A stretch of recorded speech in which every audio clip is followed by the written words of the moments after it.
Pohon matahari kuno bergetar naik ke langit. Pohon kuno besar yang menopang gunung dunia dan istana kuno caotik sebelum langsung menuju kehampaan. Sementara itu, semua orang terguncang, tidak bisa tetap berada di atas pohon kuno. Mereka jatuh menuju lautan magma. Pohon kuno akan meninggalkan dunia ini. Banyak individu ingin meraih sesuatu saat jatuh, tetapi mereka tidak dapat melakukan kontak dengan pohon Dewa Emas. Akar emas ditarik keluar dari lautan magma, bergerak melewati semua orang. Mereka menyerap esensi spiritual dari segala arah, benar-benar mengeringkan cairan api tanah di bawah. Pada akhirnya, semua orang jatuh ke lautan magma. Ketika mereka mengangkat kepala mereka, pohon emas kuno sudah berangsur-angsur menghilang ke kejauhan. Itu langsung memasuki celah besar di langit, menghilang dari dunia ini. Dengan kepergian pohon ini, hukum alam di tempat ini sangat berubah. Lautan magma berangsur-angsur mengering dan kembali menjadi tanah berbatu. Selain itu, semua orang bisa terbang lagi, semua orang merasa putus asa. Kaisar kupu-kupu kembali, berubah menjadi manik-manik emas lagi. Untungnya, itu tidak terpengaruh dan kembali ke tubuhnya saat ini. Banyak individu merasa sangat kecewa. Kemungkinan besar itu memasuki alam yang lebih tinggi, kata Hong Huang. Sui Yu, Xuan Ming, dan yang lainnya juga sampai pada kesimpulan ini. Alam yang lebih tinggi sangat besar. Selain itu, jika memasuki makam stelar, wilayah Yin, atau tempat lain seperti itu, maka tidak ada yang bisa kita lakukan. Pohon ini memiliki roh, jadi pasti akan menghindari semua orang. Bigu menghela nafas pelan. Anak muda, ini semua salahmu, jika kamu menyerahkan buku berharga itu lebih awal, bagaimana bisa berakhir seperti ini? Seorang ahli tertinggi dengan penuh kebencian berbicara dan menatap Si Hao. Apa hubungannya denganku? Si Hao menatapnya, banyak orang juga tidak puas terhadap Si Hao. Jika kamu tidak puas, maka datang dan bertarung, kata Si Hao. Semuanya, mari kita bekerja sama untuk menangkapnya. Dia telah dengan hati-hati mempelajari tulang-tulang itu ketika dia memegangnya, jadi dia pasti mengingat beberapa tulisan suci, kata ular berkepala 9.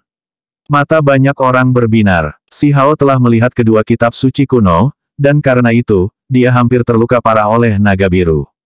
Mungkin dia benar-benar memahami sebagian dari kitab suci. Xuan Ming, Bigu, Sui Yue, dan yang lainnya semua tetap diam saat mereka menyaksikan dari samping. Mereka juga curiga bahwa Si Hao mungkin telah memahami sebagian dari kitab suci. Itu adalah kitab suci abadi, bukan warisan reptil atau semut. Apakah Anda pikir saya dapat mengingat tulisan suci hanya dengan melihatnya? Si Hao bertanya sebagai tanggapan dengan sedikit ejekan. Wajah ular berkepala 9 dan semut emas ungu memiliki niat buruk.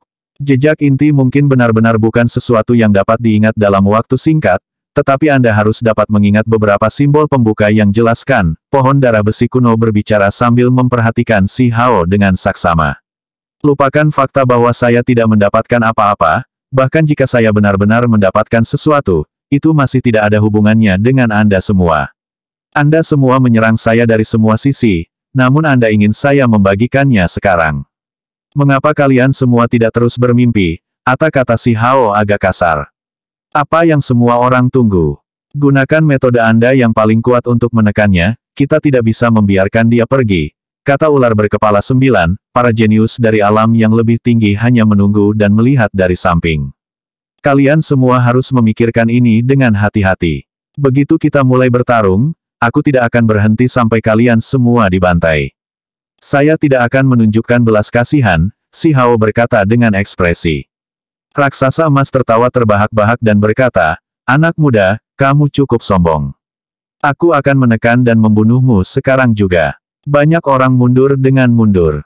Para jenius dan wanita, bangsawan dari alam yang lebih tinggi semuanya tercengang. Mereka bahkan lebih melarikan diri ke kejauhan. Sebuah pulau emas muncul di udara, ada beberapa raksasa berdiri di atasnya, itu adalah pulau perang ras raksasa emas, sebuah gunung hitam besar terbang dengan simbol. Ini melepaskan kekuatan besar dan mengunci suatu area, itu adalah gunung ular ras ular berkepala 9, di sisi lain sarang semut yang sangat besar muncul. Banyak semut bersayap muncul, dan semuanya sebesar sapi dan kuda. Ini adalah benteng perang bagi ras semut. Ada banyak formasi pembunuhan yang diukir di atasnya. Monster raksasa muncul ke segala arah, mengelilingi tempat ini dan melepaskan tekanan mereka. Si Hao berkata dengan suara lembut, jadi begini. Saya bertanya-tanya mengapa Anda semua begitu percaya diri. Ternyata Anda sudah menghubungi klan Anda dan datang dengan kartu truf Anda. Sebelum para ahli tertinggi memanjat pohon emas kuno, mereka telah lama membuat rencana cadangan. Mereka meminta para ahli dari ras mereka menunggu di luar. Pulau Perang, Sarang Semut, Gunung Ular, dan lainnya muncul. Jumlah ahli tertinggi yang datang terbatas. Perangkat perang ini memenuhi udara. Mereka semua berisi formasi penjaga klan. Bunuh dia, ular berkepala 9 mengeluarkan teriakan tajam, memberikan perintah. Gunung ular hitam di langit segera melepaskan cahaya yang dalam. Sosok ular menerkam dari langit satu demi satu, begitu juga semut bersayap. Pada saat yang sama, banyak benih tumbuh di kehampaan. Pohon-pohon muda berwarna darah berakar satu demi satu untuk menenggelamkan Si Hao. Ini adalah formasi ras pohon darah besi kuno. Si Hao dikelilingi oleh kekuatan mengerikan yang menyerangnya dari semua sisi. Para ahli tertinggi semua fokus pada Si Hao, semua untuk kemungkinan bahwa dia mungkin telah mengingat sepotong pendek dari kitab suci abadi, bahkan mereka mengepung dan memusnahkan orang asing seperti Lan Yu, Bigu, Sui Yue, dan yang lainnya juga. Xuan Ming telah lama mundur ke tepi. Pada saat ini, dia membawa keluar jembatan batu. Semua orang mengikutinya, dan dalam sekejap, mereka keluar dari pengepungan. Si Hao menghindari semua jenis lampu pembunuh dan melangkahi semua simbol. Dia masih tidak menderita kerusakan pada akhirnya. Ini adalah formasi 4 divisi, 1 zang ke kiri, 10 zang ke depan. Itu adalah pulau perang yang terbentuk dari 5 elemen. Masuk dari gerbang logam, pergi melalui gerbang api, batu pemogokan surgawi terus-menerus mentransmisikan suara. Meskipun formasi pelindung klan ini mengelilingi langit, mereka tidak bisa langsung melukai Si Hao. Dia bergerak di dalam mereka, terus-menerus menghindari saat menyerang. Si Hao melemparkan batu itu dan mengenai kepala raksasa emas, itu membuatnya terbang, para ahli lain yang terkena batu itu segera terluka. Raksasa emas sangat marah. Dengan lambaian tangan Si Hao, batu pemukul surgawi terbang kembali. Kemudian, dia membuangnya lagi, memasukkannya dengan kekuatan surgawi. Raksasa emas berteriak sedih. Dahinya pecah dan darah mengalir, Si Hao tercengang. Setelah melahap sejumlah besar material divine dan lautan cairan api tanah di sini, batu divine yang menyerang benar-benar berevolusi ke level ini. Seperti yang diharapkan, itu benar-benar inti harta karun tertinggi. Di bawah bimbingan batu pemogokan surgawi, dia berubah menjadi seberkas cahaya. Dia bergegas ke depan, dan kemudian dia melepaskan tinjunya yang paling kuat. Ia mengirim tinju kanannya dengan api surgawi yang menghancurkan ke depan, raksasa emas itu tidak bisa memblokir serangan ini. Dia segera meledak, lalu Si Hao muncul di sisi semut emas ungu untuk bertarung dalam jarak dekat melawannya. Daging kedua belah pihak sangat kuat. Meskipun semut emas ungu lebih kuat daripada raksasa emas. Ini adalah pertarungan antara mereka yang berada di puncak kekuatan fisik. Akhirnya, tubuh semut emas ungu bergetar hebat dan terus-menerus batuk darah saat mundur. Si Hao mengirimkan telapak tangan, meledakkan kepalanya. Kemudian, dia memasukkan tubuhnya ke dalam kantong langit dan bumi. Ini adalah obat daging yang berharga. Ular berkepala 9 berteriak keras dan menyerang dengan panik. Namun, di bawah kekuatan reinkarnasi Si Hao, dengan cepat menyusut, dan 9 kepala dengan cepat dirobek oleh Si Hao, mengakhiri hidupnya. Pohon darah besi kuno meletus dengan amarah. Namun, setelah mengalami pertempuran yang intens, itu masih hancur berkeping-keping oleh tangkai surga rumput Si Hao yang menghubungkan energi pedang. Si Hao membunuh semua ahli paling kuat, membuat semua orang di sini sangat terintimidasi. Pulau Perang, Gunung Ular, Sarang Semut, dan lainnya semua mundur. Tidak ada gunanya melanjutkan pertempuran ini. Mereka hanya akan menambah jumlah korban. Si Hao berubah menjadi seberkas cahaya dan menghilang ke cakrawala. Dia segera tiba di suatu daerah dengan formasi. Orang tua dan adik laki-lakinya disegel di dalam. Ayo pergi. Bisakah kita melihat apa yang akan dia lakukan? Kata Hong Huang, aku menantikan saat dia memasuki alam yang lebih tinggi. Di negeri tanpa batas itu, talenta surgawi ada di mana-mana dan talenta luar biasa muncul dalam jumlah besar. Yin Ying diam-diam berbicara. Sui Yu, bukankah kamu tunangannya? Bukankah itu seseorang yang mirip? Lan Yu bertanya. Omong kosong, balas Sui Yu. Mereka berada di daerah perbukitan yang medannya bergelombang naik turun. Formasi yang diatur oleh pagoda kecil itu tidak mudah bahkan untuk dihancurkan oleh Master Sekte Alam yang lebih tinggi. Si Hao agak diyakinkan, karena tidak ada bahaya yang akan menimpa mereka. Namun, dia masih merasakan sakit kepala. Penguncian formasi ini membuatnya tidak bisa masuk juga. Dia hanya bisa menunggu pagoda kecil itu datang. Si Hao duduk di atas bukit dan diam-diam berkultivasi. Suasana hatinya cukup baik. Dia menemukan orang tuanya, dan dia memperoleh sedikit setelah memasuki dunia berharga kuno juga, sesaat kemudian pagoda itu datang. Si Hao sangat gembira dan segera berjalan, pagoda menanyakan apa yang telah terjadi. Beberapa hal besar terjadi. Sayangnya, Anda dan Dewa Willow tidak ada di sini, jadi kami melepaskan kesempatan besar. Si Hao menghela nafas dalam hati dengan penyesalan. Dia menceritakan kembali peristiwa yang baru saja terjadi, itu membuatku sakit sampai mati. Gunung duniaku, material suciku, istanaku yang kacau semuanya telah kabur. Itu membuatku sakit sampai mati, kata pagoda kecil itu dengan menyesal. Kakek pagoda, apakah kamu masih masuk ke dalam kekacauan utama? Batu pemogokan surgawi bertanya. Tidak pergi, akan diam-diam menunggu hasilnya, kata pagoda kecil itu. Si Hao segera memintanya membuka formasi. Pagoda kecil mengumpulkan spanduk formasi dan membongkar formasi di bukit ini. Si Hao segera menemui orang tuanya. Hari-hari ini, si Ziling dan Qin Yining sama-sama sangat khawatir. Mereka merasa sangat tegang, takut sesuatu yang tidak terduga terjadi pada si Hao. Lagi pula, lawannya terlalu kuat. Anak kami, ada baiknya kamu baik-baik saja, keluarga itu bersatu kembali. Qin Yining dan si Ziling memeluk si Hao dengan erat, keduanya masih tampak sangat muda. Ibu, ayah, aku baik-baik saja, dan aku bahkan bisa mendapatkan beberapa peluang. Si Hao sangat senang. Qin Hao berdiri di samping diam-diam. Qin Yining menariknya dan berkata, cepat panggil dia kakak. Qin Hao hanya diam. Si Hao tertawa dan berkata, kami baru bertemu 2 kali, jadi tentu saja dia tidak akan terbiasa memanggilku seperti itu. Tidak masalah, kita akan saling mengenal nanti. Nak, mengapa kamu bertingkah seperti ini? Si Ziling menatap Qin Hao, dengan enggan Qin Hao berkata, kakak laki-laki. Dia melihat pagoda kecil di rambut si Hao dan kemudian tidak lagi mengatakan apa-apa. Si Hao dengan bahagia mengeluarkan kuali giok dan memberikan Qin Hao sebagai hadiah. Qin Hao tidak menerimanya dan berdiri di sana dengan kaku. Kakak sedang berbicara denganmu dan memberimu hadiah. Bagaimana kamu tidak bisa menerimanya? Qin Yin mengerutkan kening. Dia merasa sedikit tidak berdaya, karena dia tahu bahwa selalu ada sesuatu yang mengganggu pikirannya. Dia membunuh Qin Fa, kata Qin Hao. Kakakmu tidak punya pilihan. Tanpa membunuh mereka, bagaimana dia bisa menyelamatkan kita? Si Ziling menjelaskan. Siapa yang butuh dia untuk menyelamatkanku?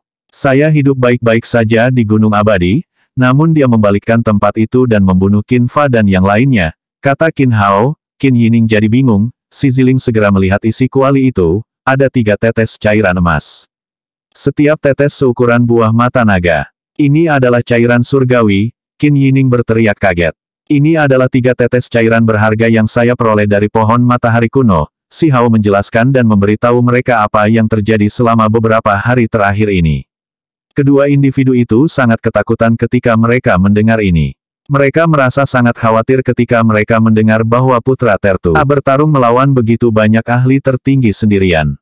3 tetes cairan emas ini diperjuangkan dengan nyawanya. Bahkan jika itu adalah cairan suci, aku tidak menginginkannya, kata Qin Hao. Si Ziling tidak bisa menahan diri lagi dan menamparnya dengan tangannya, lagi dan lagi. Kenapa kamu begitu kasar? Qin Hao dengan keras kepala memutar kepalanya tanpa mengucapkan sepatah kata pun. Nak, kamu tidak boleh seperti ini. Kakakmu cukup menderita di luar. Tanpa kami di sisinya, dia harus menghadapi tantangan lagi dan lagi sendirian selama bertahun-tahun sebelum akhirnya mencapai titik ini hari ini. Dia hanya berperang besar melawan Gunung Abadi untuk menemukan kita. Jika dia tidak mengambil tindakan, dia akan dengan mudah kehilangan nyawanya, kata Qin Yin, tanpa sadar air matanya menetes karena tidak bisa merawat si Hao. Si Hao yang berusaha mencari mereka, dia bahkan akan memberi hadiah kepada adik laki-lakinya cairan suci. Ketika dia memikirkan hal ini, dia segera merasa sangat sedih, begitu juga si Ziling merasa sangat menyesal dengan semua yang terjadi.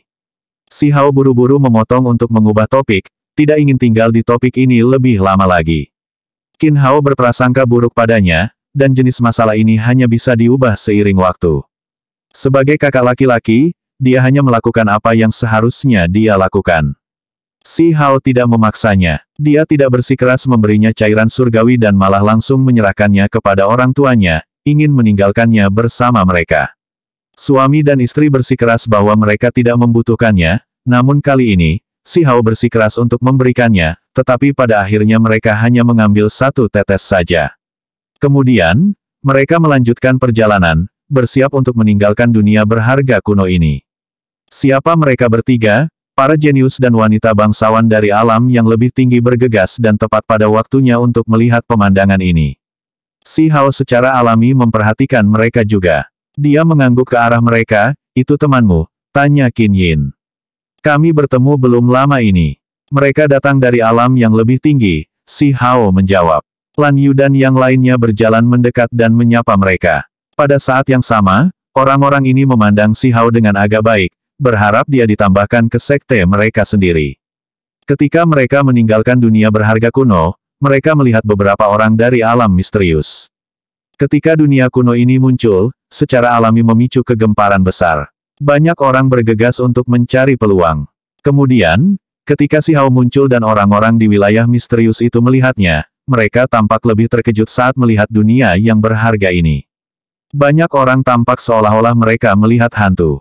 Mereka segera kehilangan kendali diri dan menunjukkan ketakutan yang besar.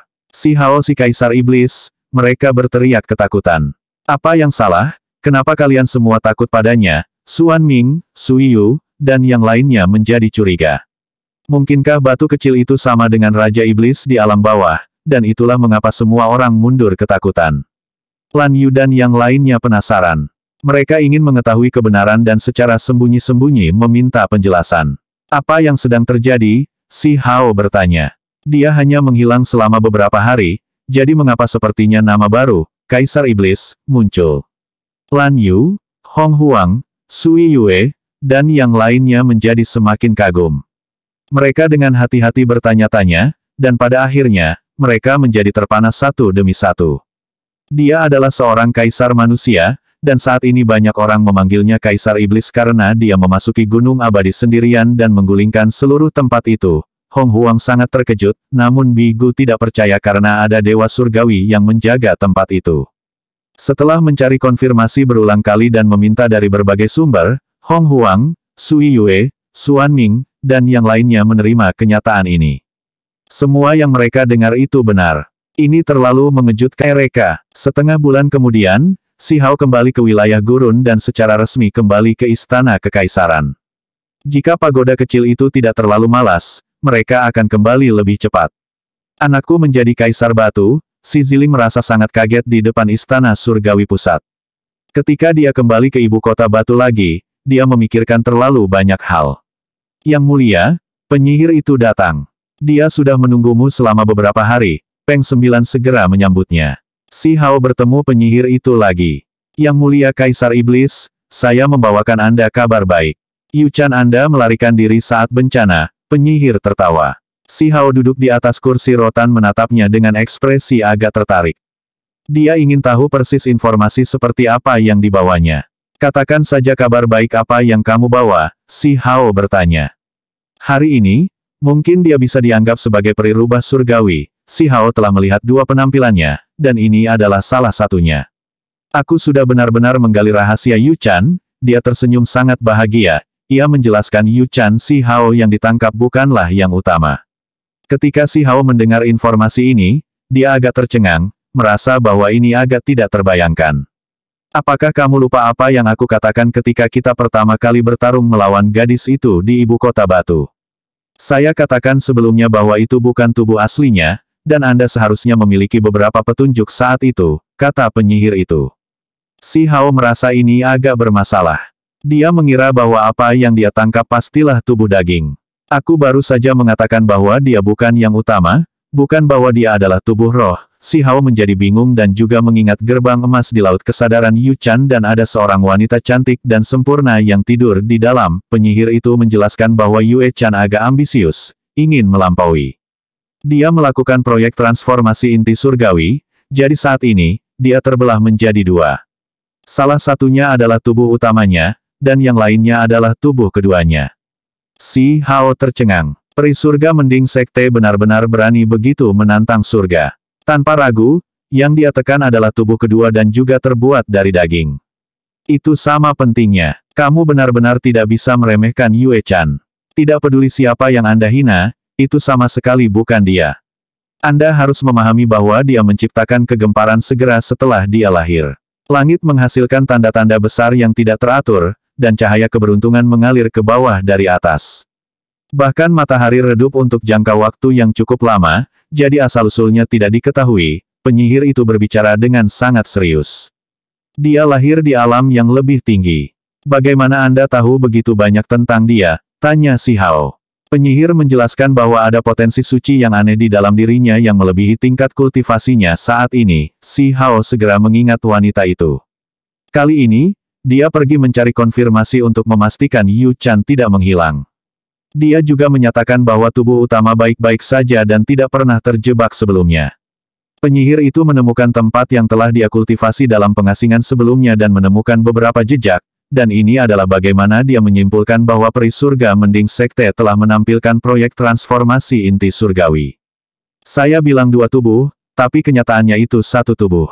Mereka berdua nyata, hanya yang satu lebih kuat dan yang lain sedikit lebih lemah, penyihir itu menjelaskan. Kenapa dia melakukan ini? Si Hao bertanya. Jelas menjadi lebih kuat. Ini adalah jenis kelahiran kembali. Dengan membagi inti surgawi menjadi dua, itu setara dengan memiliki kehidupan ekstra. Bahkan jika satu tubuh mati, ada yang lain. Selain itu, satu tubuh dapat digunakan untuk membangkitkan yang lain. Penyihir itu menjelaskan, tampaknya sedikit cemburu. Kelahiran kembali inti surgawi ini adalah teknik kuno. Saat itu, penyihir itu juga mencarinya tetapi berakhir dengan tangan kosong. Dia tidak pernah berharap Yu Chan berhasil mengolahnya. Si Hao merasa aneh dengan itu, namun penyihir menjelaskan itu dapat membuat seseorang sulit dibunuh. Selain itu, bagian terpenting adalah kedua tubuh dapat berkultivasi. Ketika tubuh kedua kembali ke yang pertama, maka dia akan lengkap. Baik tubuh utama dan tubuh kedua harus dibunuh pada saat yang sama, atau yang lain terlepas dari tubuh mana yang hidup, itu masih dapat digunakan untuk terlahir kembali di tubuh lain. Namun selama yang kamu tangkap belum mati, dia tidak bisa membuat yang lain, ungkap penyihir itu. Di mana tubuh utamanya? Si Hao bertanya. Saya sudah mencari selama ini, tetapi saya tidak pernah menemukan tanda-tanda. Jika saya tidak salah, dia pasti menemukan tempat keberuntungan alami yang besar dan memilih untuk berkultivasi secara terpisah di sana. Sementara itu, tubuh kedua adalah apa yang dia gunakan untuk bepergian ke seluruh dunia. Di masa depan kamu dapat berinteraksi dengan tubuh utama melalui tubuh kedua, kata penyihir itu. Penyihir menjelaskan dia tidak bisa bertindak sembarangan di sekitarnya. Dia datang kali ini untuk membantunya. Karena dia sudah ditangkap, badai macam apa yang masih bisa dia timbulkan? Si Hao bertanya. Ditangkap bukanlah sesuatu yang dia inginkan, tetapi dia tidak melakukan perjuangan hidup dan mati dan mencoba melarikan diri. Ini berarti dia bertahan dalam diam dan merencanakan sesuatu, kata penyihir itu. Pikiran si Hao bergetar. Terlepas dari apakah itu teknik Kunpeng, catatan primordial sejati, atau teknik berharga tertinggi yang terkandung di dalam tulang makhluk tertingginya, itu semua cukup untuk membuat sekte besar menjadi gila. Bahkan seorang tahanan berani mengejar barang-barangku. Si Hao tertawa dingin. Kamu harus mengerti bahwa ada potensi surgawi yang tak terlukiskan di dalam tubuhnya. Berdasarkan apa yang baru saja Anda katakan, tersegel di balik gerbang emas jelas merupakan kekuatan yang melampaui ranah kultivasinya saat ini. Pada saat yang genting, dia mungkin akan menyerangmu, walaupun mungkin membuka gerbang itu akan mengorbankan banyak hal, jadi kita harus segera mengambil tindakan, kata penyihir itu. Si Hao berpikir sejenak. Dia merasa bahwa teknik ini benar-benar misterius dan menakutkan. Penyihir menjelaskan tubuh utama lebih kuat dari tubuh kedua, dan ketika memiliki jarak dekat, tubuh utama dapat merasakan semua yang dialami oleh tubuh kedua dan bahkan dapat memerintahkan tubuh kedua. Kemungkinan tubuh utama sekarang sudah merasakan kesulitan tubuh kedua. Meskipun mereka berdua daging peri dan benar-benar identik, jiwa tubuh utama lebih kuat dan bisa mengendalikan segalanya. Setelah menemukan tubuh utama, aku pasti harus menekannya, kata si Hao. Benar, biarkan dia terbakar karena dia ingin bermain api, penyihir itu sangat percaya diri. Apa yang Anda sarankan? Si Hao bertanya. Penyihir menjelaskan ia harus merawat tubuh kedua Yu Chan dan sekarang dia membawa manik penekan dewa legendaris. Itu dapat menekan kesadaran surgawinya, membuatnya tidak dapat bertindak atau bunuh diri. Akan sulit bagi tubuh keduanya untuk membebaskan diri kalau begitu.